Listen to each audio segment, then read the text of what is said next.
It's approaching the supreme moment. Reality striking closer than it seems, don't it? Go ahead. What's up? All right, let's test out some additional units. This is going to be a combination of the Strength Super Saiyan 3 GT Vegeta and also the Super TEQ Super Saiyan 3 Vegeta. So combinations of the two variations of the Super Saiyan 3 Vegeta. Now, out of, the three versions of the Super Saiyan 3 Vegeta, these guys are, taking the limelight away from the, the staple strength type Super Saiyan 3 Vegeta. That's a very good tank and also has a high chance of stunning. So, obviously he's the number one pick amongst the three, but these two guys can actually do decent on the newly upcoming Super Saiyan 3 category team, and both versions are very decent alternatives. So let's go ahead and check out how they do.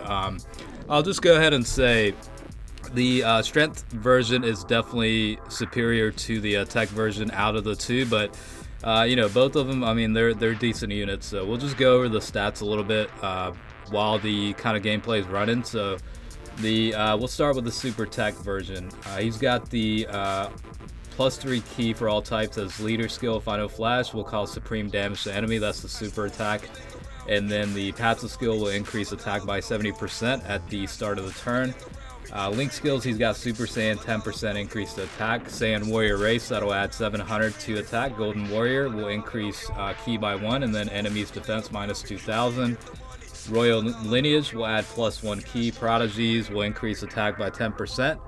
Limit Breaking Form will increase attack by 2,000 when SA is launched, and then Fierce Battle will increase attack by 15%. Falls into two categories, Super Saiyan 3 and also Pure Saiyans. 12 key multiplier is 140%. So over on to the Strength version. Leader skill, all types, +3 key, HP attack and defense, increase of 30%. Super attack is also the final flash. That'll cause supreme damage to enemy, but also increases defense by 30% for 3 turns. The passive skill will add attack and defense increase of 90% at the start of the turn. Link skills are pretty much similar to the TEQ version. Super Saiyan, 10% increase to attack. Golden Warrior, +1 key. Enemy defense minus 2,000. Royal Lineage, +1 key. Prodigies, 10% increase to attack. Limit Breaking Form, +2,000 to attack when SA is launched. GT will have +2 key. And also Fierce Battle, increase attack by 15%. Same thing as the TEQ version, 2 categories, Super Saiyan 3 and Pure Saiyans. Also 12 key multiplier is exactly the same at 140%. So just briefly from the stats alone, the reason why I did say the Strength version is superior to the TEQ version is because as part of the SA, he will have the ability to increase defense by 30% for 3 turns, and also the passive skill for the attack, it's 20% higher than the TEQ at 90%, and then defense also has the ability to increase by 90%. So in terms of overall balance, the Strength GT version is definitely better than the TEQ version, but if you're lacking either versions of the Strength unit of Super Saiyan 3 Vegeta, the TEQ version can do decently on a Super Saiyan 3 category team. I mean, you got to keep in mind that this category will add 170% increase to attack and defense, and then 130% to HP. So even a moderately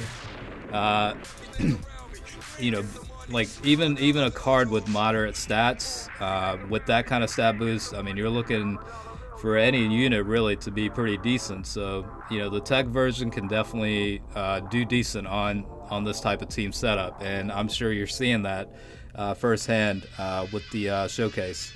But like I said, out of the two, the Strength version seems to be definitely the better choice between the two if you had both of them. But if you don't, the TEQ version can do, the TEQ version can do just fine.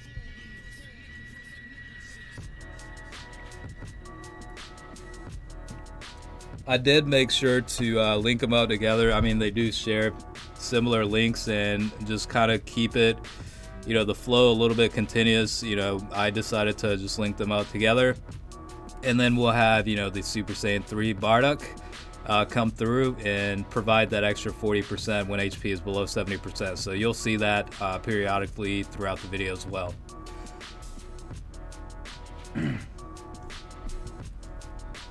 You know, I figured I'd cover these guys because I haven't really seen too many, coverage on this guy. Like I said, the other strength Super Saiyan 3 version of Vegeta is definitely the staple of really, any team building, I guess, because he does have a very good ability to defend and also high probability of stunning enemies. So, like I keep saying, out of the three, he's definitely the best, but the GT version here certainly isn't a bad choice. The attack and defense increase of 90% certainly does help. And in addition to that, as part of the SA, he can increase his defense by 30% for 3 turns also. The TEQ version definitely does seem to kind of be lacking, certain skill sets with the SA and passive. I mean, really all you have is just causing supreme damage as part of the SA and increase of 70% to attack as part of the passive, and that's pretty much it. But that's the beauty of these testings. You'll be able to see firsthand whether it's worth the orbs or not, and the decision's ultimately up to you. And hopefully these types of videos will kind of guide you in deciding which option you want to go with.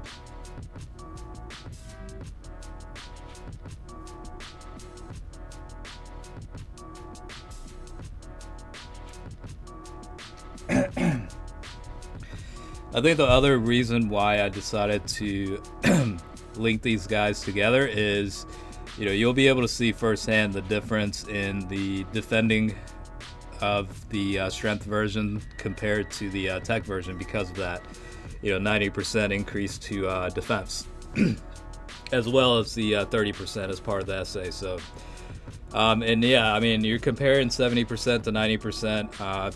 You can definitely see the output differences here.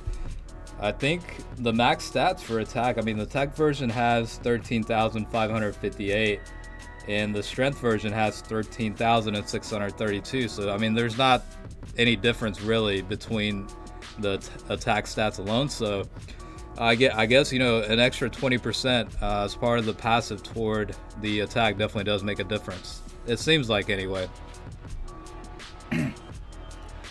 Alright, so we'll go ahead and test out the Dokkan mode with the strength version and see how he does. But overall, I'm actually a little bit surprised with the output on the GT Vegeta. I think I underestimated this guy a little bit. So about 1.3 million without any criticals, Dokkan mode. Honestly, a normal super attack with this guy with criticals could, provide similar output, honestly. So not really a good gauge of comparison, but regardless, it's kind of a good way to see how these guys do. All right, so type disadvantage for the TEQ version. We'll see how he does.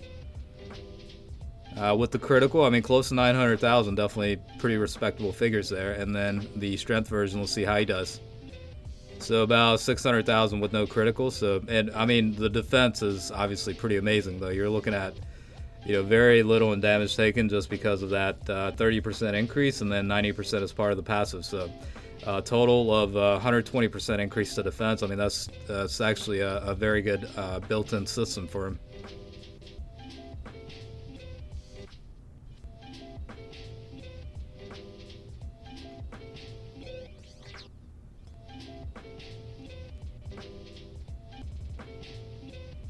I think in that case, Bardock did provide 40% increase to attack for both the units, so that's why you saw a little bit of fluctuation in attack there.